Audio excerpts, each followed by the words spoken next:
फिर से एक बार आपको मिलने का अवसर मिला। कल आपके विदेश मंत्री भारत में थे तो काफी विस्तार से कई विषयों पर उनकी भी चर्चाएं हुई हैं। Well, Prime Minister, it's wonderful to see you again. Can I begin by expressing my condolences to the people of India for firstly the terrorist attack at the Balfour Tower explosion, but also for the bus crash in Saudi Arabia that led to a loss of Indian lives.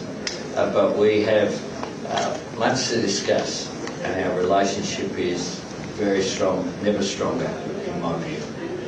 I think the economic relationship we can strengthen further, and our defence and security ties are also very important going forward.